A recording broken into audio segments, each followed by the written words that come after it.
Bismillahirrahmanirrahim. Assalamualaikum warahmatullahi wabarakatuh. Izin sebelumnya memperkenalkan diri.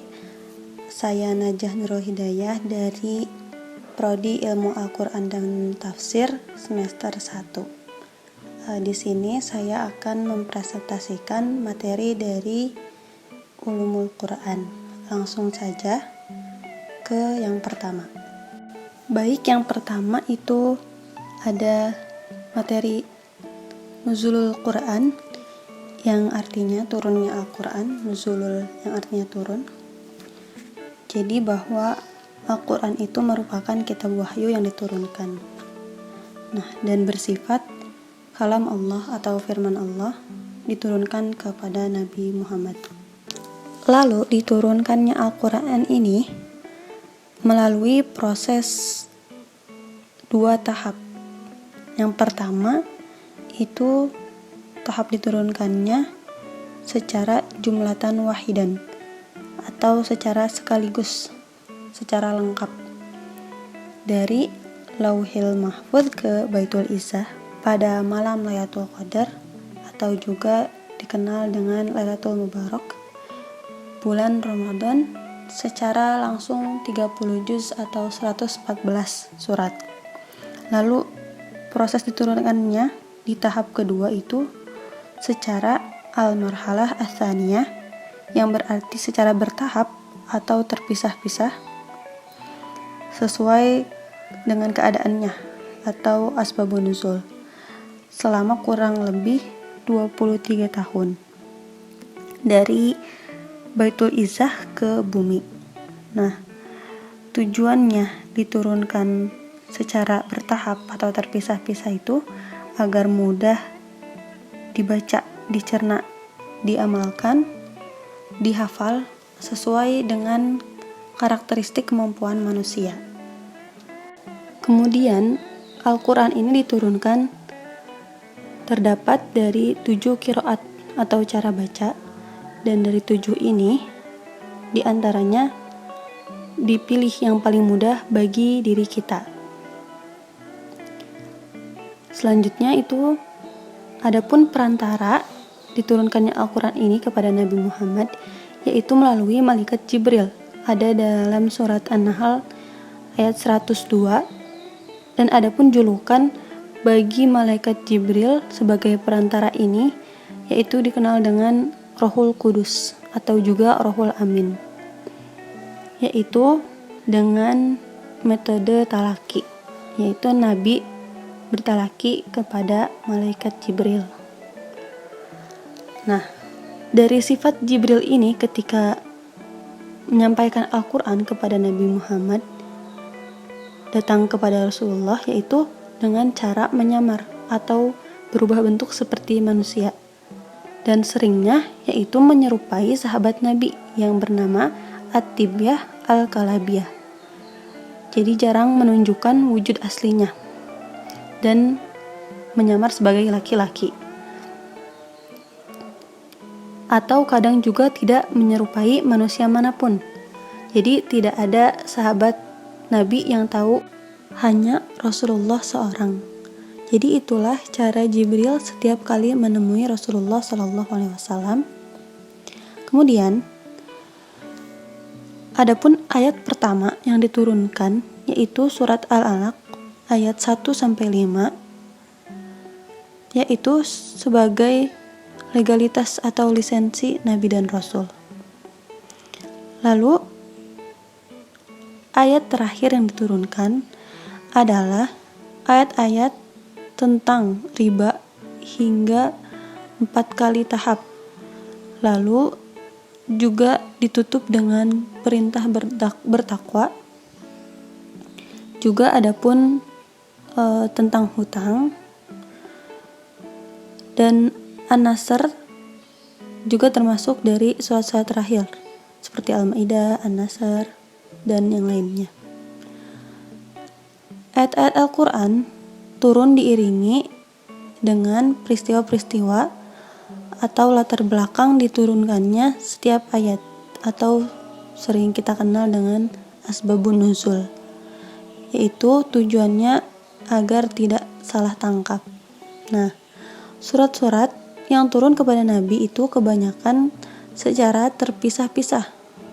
Namun adapun beberapa yang sekaligus seperti Al-An'am itu langsung satu surat, Al-Mursalat, Al-Falaq, An-Nas, dan lain-lainnya. Nah, Al-Quran ini juga kapan turun kepada Nabi, yaitu ketika Nabi berusia 40 tahun. Jadi rata-rata dari surat yang ada dalam Al-Quran berjumlah 114 itu turunnya banyaknya secara terpisah. Seperti yang kita tahu, yaitu Al-Baqarah, Ali Imran itu secara tertahap atau terpisah-pisah dengan tidak langsung, dan masih banyak lainnya. Baik, lanjut ke materi yang kedua, yaitu asbabun nuzul atau sebab-sebab diturunkannya ayat-ayat Al-Quran atau surat-surat dalam Al-Quran. Nah, Imam Al-Wahidi rahimahullah menegaskan bahwa tidak mungkin bisa menafsirkan suatu ayat tanpa mengetahui sejarah ayat dan latar belakang turunnya suatu ayat secara utuh atau komprehensif. Jadi, jika kita ingin memahami Al-Quran atau bisa untuk menafsirkan suatu ayat, yaitu dengan mempelajari atau mengetahui sejarah dari ayat tersebut atau apa yang melatar belakanginya turunnya suatu ayat atau surat. Dan asbabun nuzul ini artinya atau berarti peristiwa yang terjadi pada masa Nabi. Pada peristiwa itu menjadi sebab diturunkannya ayat-ayatnya, yaitu untuk merespon atau memberikan jawaban atas pertanyaan-pertanyaan para sahabat atau sebagai penjelas atas masalah hukum yang terjadi pada peristiwa tersebut. Kemudian, apa manfaat dari mempelajari asbabun nuzul atau faidahnya? Yaitu yang pertama, untuk mengungkap dan mengetahui hikmah dari hukum syar'i. Yang kedua itu untuk memahami sesuatu yang masih umum sehingga menjadi lebih khusus, dari yang global menjadi lebih detail. Lalu yang ketiga, menghilangkan muskilat, kerumitan ataupun kesulitan problematika dalam memahami suatu ayat. Yang keempat, yaitu untuk memudahkan mengetahui makna-makna dari ayat dan surat yang rumit. Yang kelima itu memahami dari kandungan ayat-ayat itu sendiri yang ada di dalam Al-Quran. Lalu yang keenam, juga memudahkan untuk dihafal atau diingat, karena dengan kita mengetahui peristiwa atau latar belakang dari ayat tersebut, kita menjadi lebih mudah menghafal dan mengingatnya. Adapun bagaimana cara mengetahui asbabun nuzul, yaitu dengan riwayat atau sifatnya simai, mendengar langsung dari orang yang hadir pada peristiwa tersebut. Asbabun nuzul itu adalah terjadinya suatu peristiwa atau ayat, kemudian direspon oleh ayat dalam rangka memberikan atau menjawab atau juga menjelaskan gitu.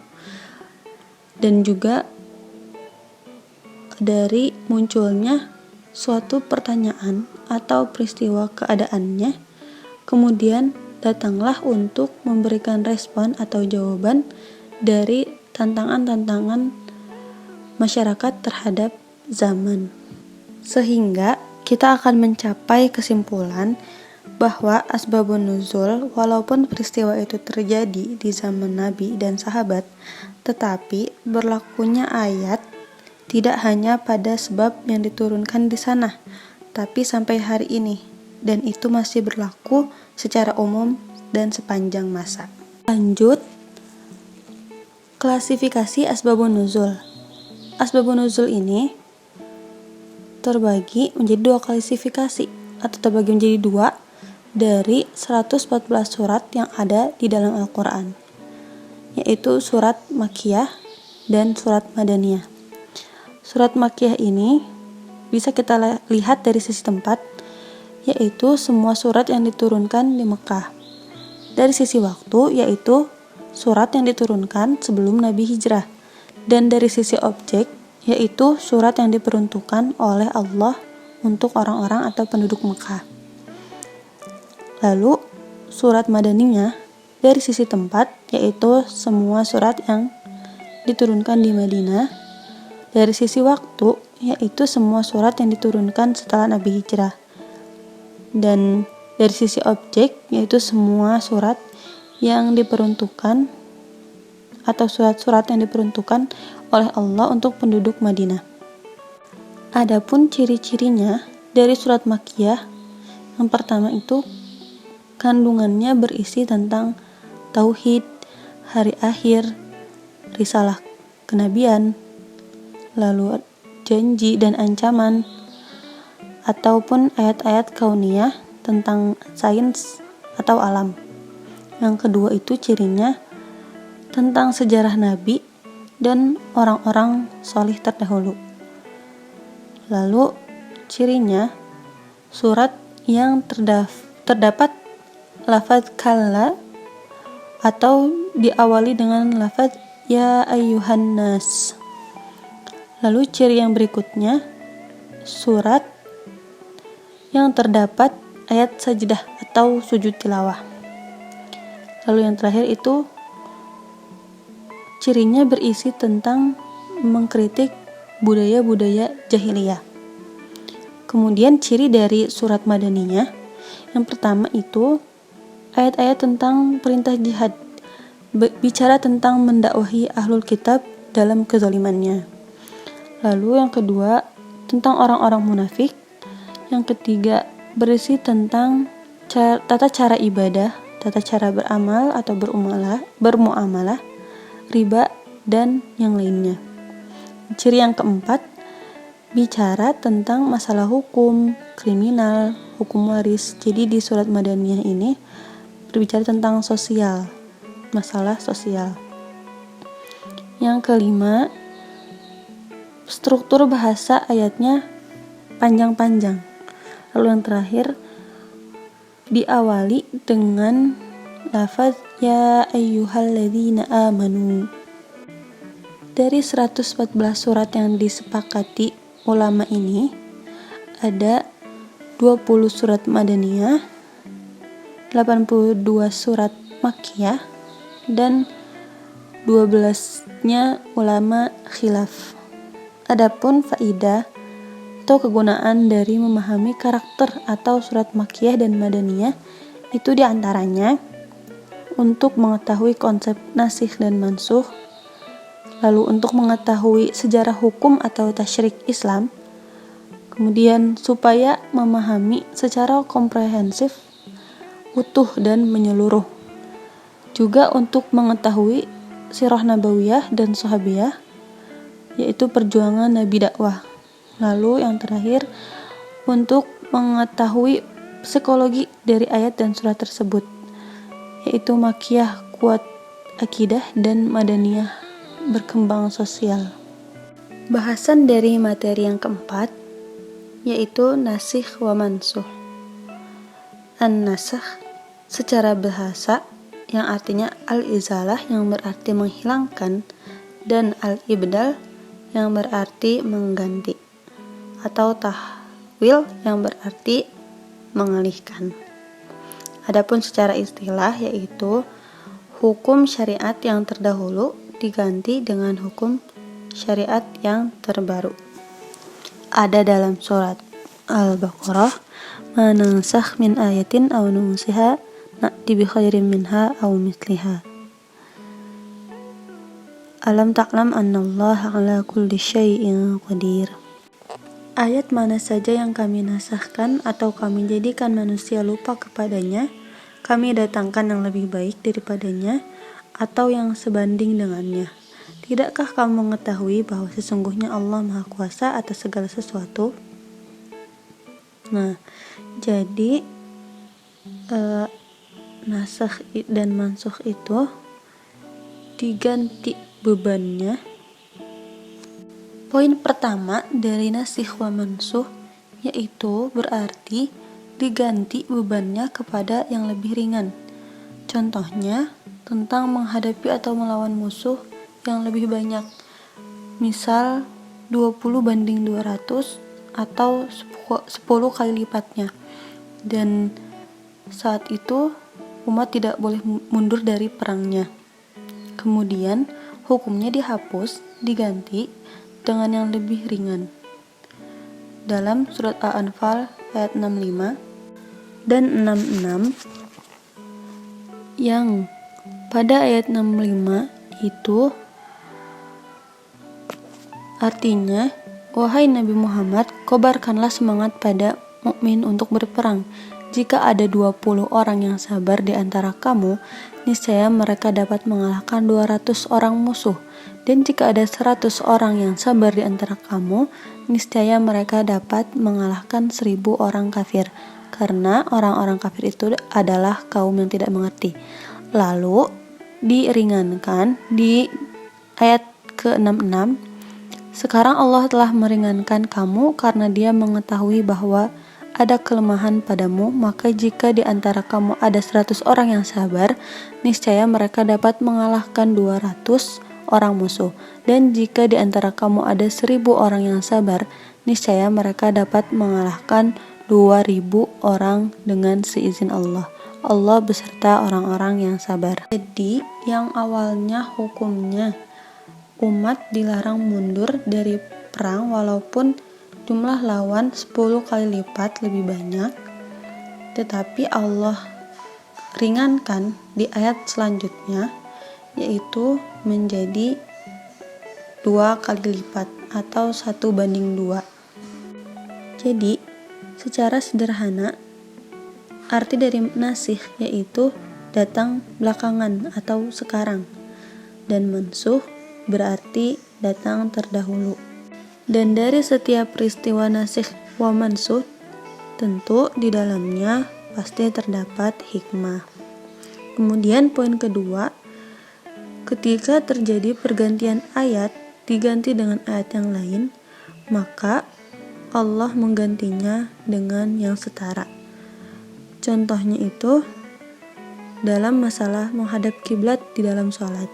Dahulu umat Islam sholatnya menghadap Baitul Maqdis atau Palestina. Kemudian dihapus hukumnya dan diganti menghadap kiblatnya ke Baitullah atau Ka'bah. Ada dalam surat Al-Baqarah 150 ayat 150. Dapat disimpulkan berarti ayat yang diganti dengan ayat yang lain dengan hukum yang asalnya berat menjadi ringan. Sifat hukum atau syariat adalah yaitu meringankan. Adapun poin yang ketiga yaitu ayat diganti dengan ayat yang lain dengan hukum yang diberatkan. Kenapa diberatkan? Supaya manusia jerak tidak mengulanginya lagi. Contohnya itu tentang masalah khamar, narkoba, dan zina. Jadi ayat-ayat yang bicara tentang khamar diturunkan yaitu melalui proses tahapan-tahapan yang kurang lebih hingga 4 kali turun. Hukumnya secara bertentangan dinaikkan oleh Allah levelnya, jadi nggak langsung pada final gitu. Yang asalnya ringan menjadi berat, lalu berat, dan yang paling berat hingga haram. Jadi khamar hukumnya menjadi haram secara total itu ada dalam surat Al-Maidah. Dengan adanya hukum nasikh mansukh ini, yaitu tujuannya tentu untuk kemaslahatan umat Islam. Adapun beberapa atau klasifikasi dari nasikh dan mansukh. Yang pertama, yaitu ayat Al-Quran dinasakh dengan ayat Al-Quran. Kemudian ada pun Al-Quran dinasakh dengan hadis atau sunnah. Kemudian sunnah dinasakh dengan Al-Quran seperti di dalam ayat Al-Baqarah 144, contoh puasa 10 Muharram wajib, sampai turun ayat Al-Baqarah 185.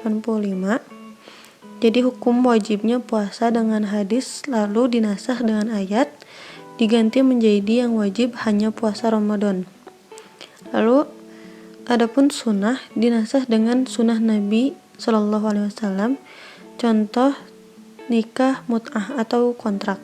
Dahulu diperbolehkan dalam hadis Imam Muslim, alasannya karena perang saat itu, dan diharamkan setelah keadaannya sudah kondusif, hingga kiamat diharamkan.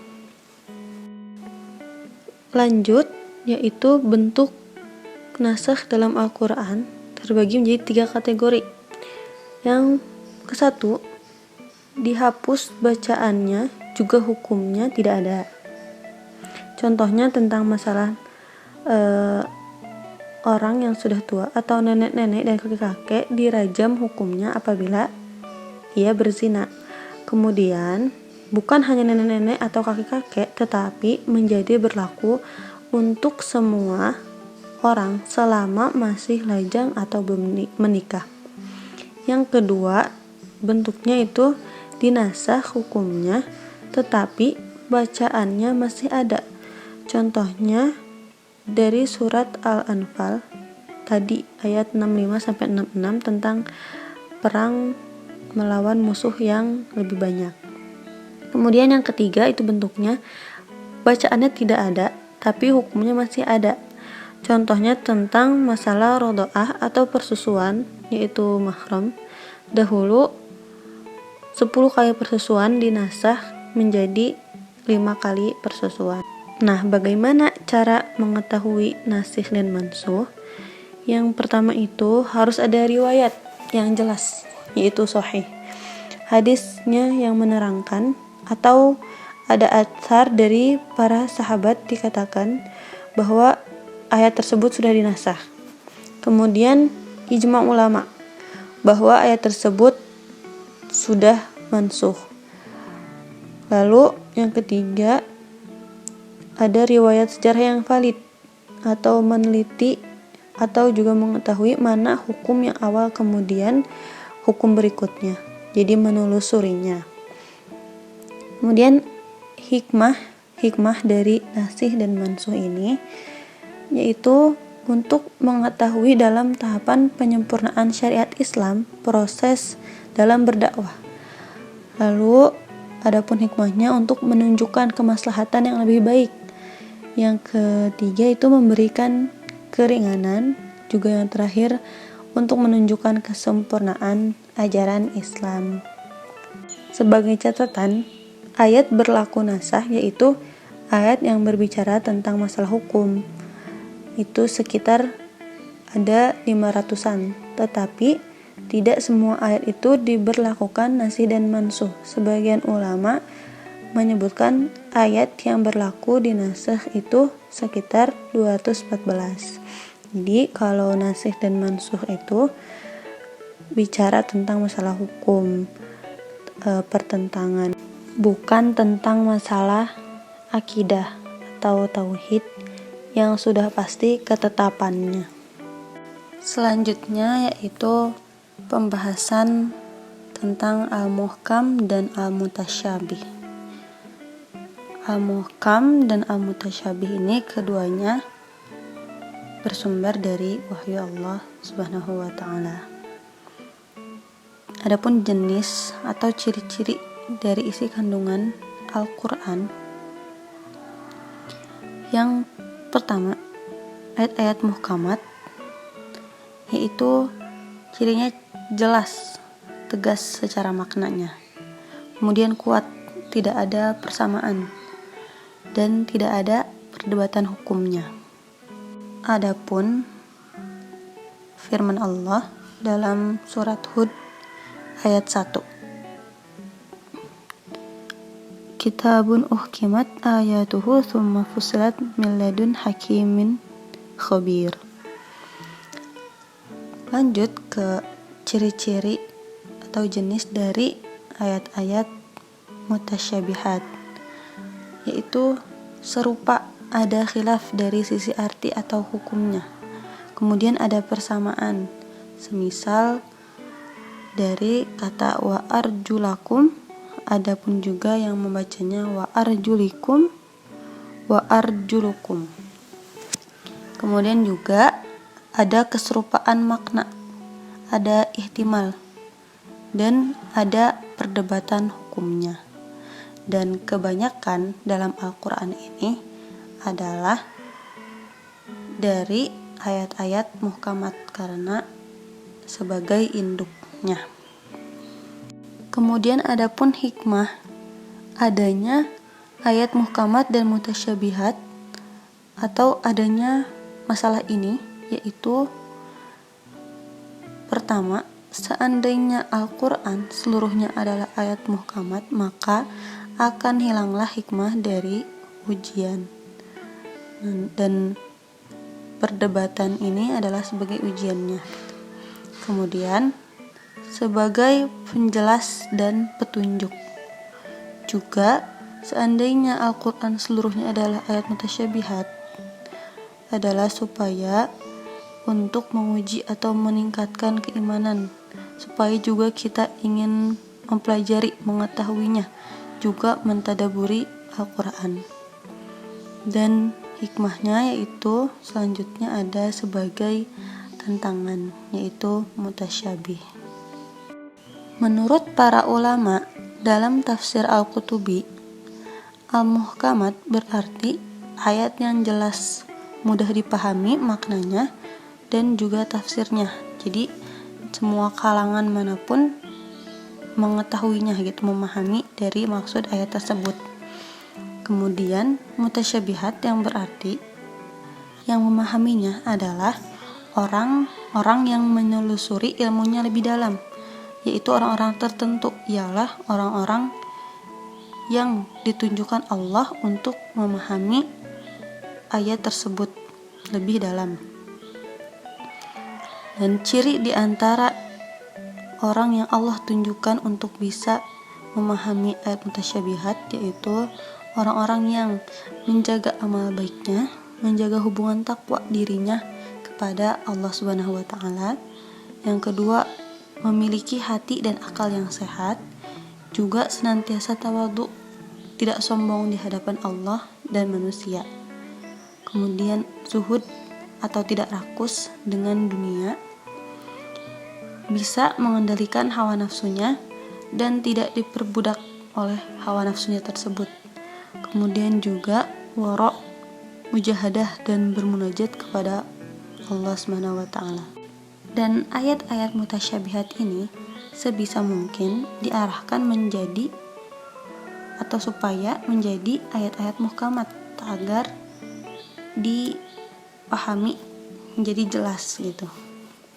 Sebagai catatan, ayat-ayat muhkamat dan mutasyabihat ini adalah respon bagi orang-orang beriman hatinya, maka mereka akan menerima dan meyakini bahwa itu semua datang dari Allah. Sedangkan orang-orang munafik itu dengan adanya ayat-ayat mutasyabihat ini, mereka mencari kesalahan dari ayat-ayat tersebut. Begitu. Adapun contoh dari ayat muhkamat, yaitu secara tekstual, objek pembahasannya sangat jelas. Tidak mungkin ada kesamaran-kesamaran. وَالَّذِينَ يَرْمُونَ الْمُحْصَنَاتِ ثُمَّ لَمْ يَأْتُوا بِأَرْبَعَةِ شُهَدَاءَ وَأَجْلِدُوهُمْ 80 جِلْدَةً وَلَا تَقْبَلُوا لَهُمْ شَهَادَةً أَبَدًا وَأُولَئِكَ هُمُ الْفَاسِقُونَ. Nah, ayat ini itu menerangkan tentang orang-orang yang menyebarkan fitnah kepada wanita yang suci, wanita yang menjaga dirinya, kemudian difitnah berbuat zina, sementara tidak ada bukti, tidak memiliki bukti, maka hukuman cambuk bagi dia sebanyak 80 kali cambukan. Seperti itu contoh dari ayat muhkamat. Kemudian contoh dari ayat mutasyabihat, yaitu mengandung lafaz biasanya alif lam mim, ha mim, atau huruf yang terpisah-pisah. Sebagian ulama memasukkannya ke dalam kategori mutasyabihat karena objek pembahasannya itu disampaikan atau serupa, atau di situ ada khilaf ulama ketika menafsirkannya. Adapun yaitu ayat-ayat yang sifatnya ada khilaf dari sisi arti dan juga maknanya. Ya ayyuhalladzina amanu idza qumtum ilas salati faghsilu wujuhakum wa aydikum ilal marafiqi wamsahu bi ru'usikum wa arjulakum ilal ka'bayn wa in kuntum junuban fattahharu. Ayat ini berbicara tentang wudu. Disingkat, ada khilaf di antaranya para ulama, baik dari sisi bacaan atau hukum, yang dimaksud dari wamsahu wa arjulakum. Ada yang membacanya wa arjulukum, adapun juga wa arjulikum, sehingga objek hukumnya menjadi berbeda-beda atau terjadinya perbedaan pendapat, dan karena ada kerusakan hukum. Wallahu a'lam bishawab. Jazakumullahu khairan. Semoga bermanfaat. Itu yang bisa saya sampaikan. Wassalamualaikum warahmatullahi wabarakatuh.